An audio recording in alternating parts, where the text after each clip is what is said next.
Alors, j'écoute Radio Courtoisie, et il y avait une émission ce 1er mai sur la religion, sur l'islam notamment, et en comparaison avec le christianisme, éventuellement le judaïsme. Et un débat qui m'a paru intéressant, c'était: est-ce qu'il faut revenir au point de départ, ou est-ce qu'il faut accepter une évolution?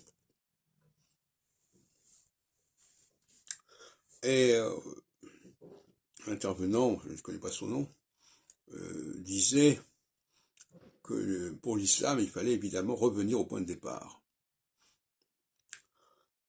Alors que pour le christianisme, il y aurait eu une évolution, un changement, un progrès.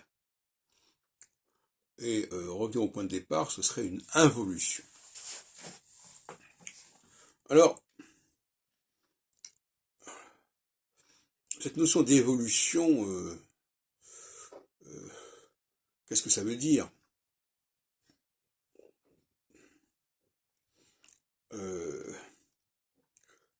D'abord, encore faut-il être capable de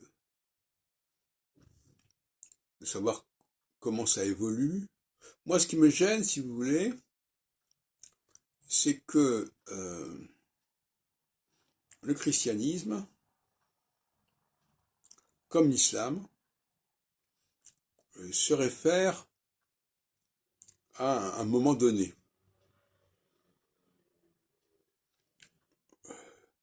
Jésus, Mahomet, etc.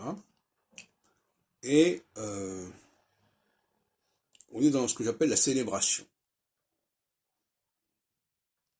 On est dans ce que j'appelle les textes qui témoignent de ce qui s'est passé à ce moment-là. Et je ne suis pas du tout dans cette direction en ce qui me concerne. Je pense qu'il faut rechercher le merveilleux, si on veut, le miracle, comme un état permanent.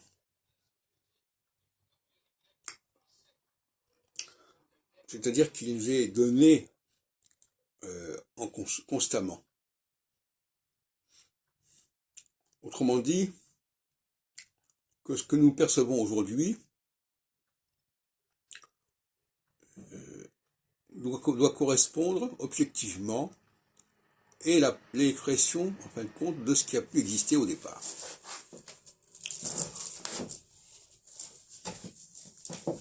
Alors, je ne sais pas si vous comprenez ce que je veux dire.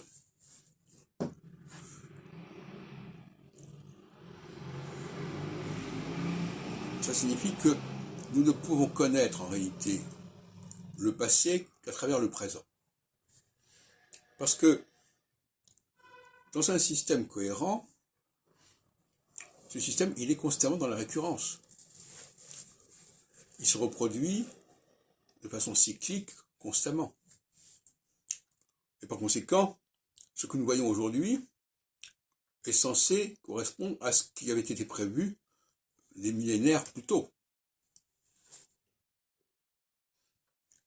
Il n'est donc pas nécessaire de retrouver les documents d'époque, si on peut dire.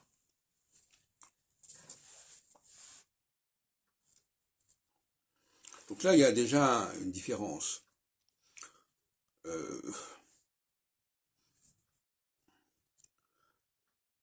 Alors, est-ce que c'est une nouvelle religion que je propose, ou est-ce que c'est la religion juive dans son authenticité première? En ce sens-là, je n'oppose pas la religion et la science. La science considère généralement que la science dure, si on peut dire, considère généralement que ce qu'on observe aujourd'hui existait déjà il y a bien longtemps. Donc, observer correctement ce qu'on voit aujourd'hui, c'est comprendre ce qui était établi bien avant. En revanche, quand on a une approche, je dirais, historique, et pour moi, le judaïsme n'est pas une religion historique. Elle n'est pas une religion qui se réfère à un moment majeur, sauf le moment de la création. Mais la création, c'est aussi quelque chose qu'on peut observer. Notre monde créé, on peut observer, on peut l'analyser, on peut le décrire. Aujourd'hui, on n'a pas besoin de remonter. On part du principe que ce qu'on observe aujourd'hui existait déjà avant. Et donc, observer aujourd'hui, c'est comprendre ce qui existait avant. Voilà mon point de vue.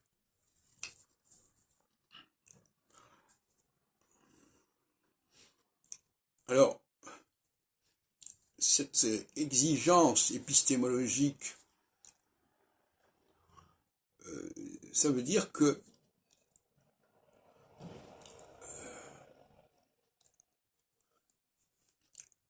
ce Dieu dont il s'agit, c'est un Dieu dont la création s'est perpétuée. Elle n'a donc pas à être référée à un passé. Et pour moi, le judaïsme a une réalité présente. On peut être juif aujourd'hui. Pour moi, comprendre ce que c'est qu'un juif, c'est comprendre ce qu'un juif est aujourd'hui. Est-ce que moi, quelque part, je suis aujourd'hui? Et considérer que c'est aujourd'hui, c'est également l'expression de l'autrefois, avant.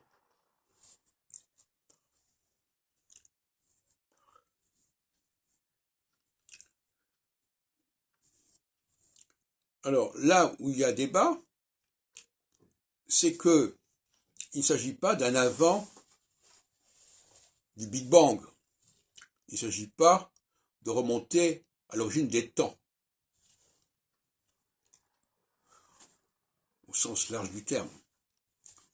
Il s'agit de comprendre à quel moment notre Terre a été formatée ou reformatée ou réagencée par les fils de Dieu. Parce que ce que j'appelle les dieux, ce sont les fils de Dieu.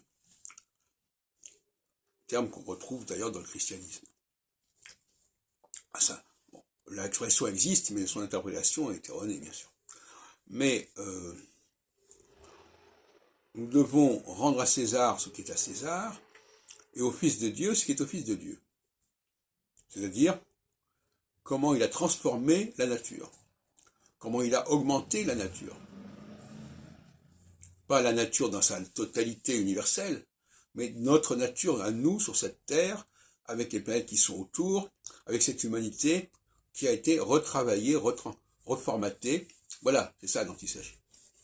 Il s'agit donc à la fois d'une démarche scientifique, c'est-à-dire une démarche où le présent enseigne sur le passé, et à la fois d'une démarche qui est axée sur notre humanité, notre système solaire, notre Terre, et notre Dieu. Parce que ces dieux, ce ne sont pas les dieux. Les fils de Dieu ne sont pas les dieux de l'univers. Ce sont les fils de Dieu qui ont été vers les hommes. Il y a un côté prométhéen dans ces fils de Dieu, quelque part.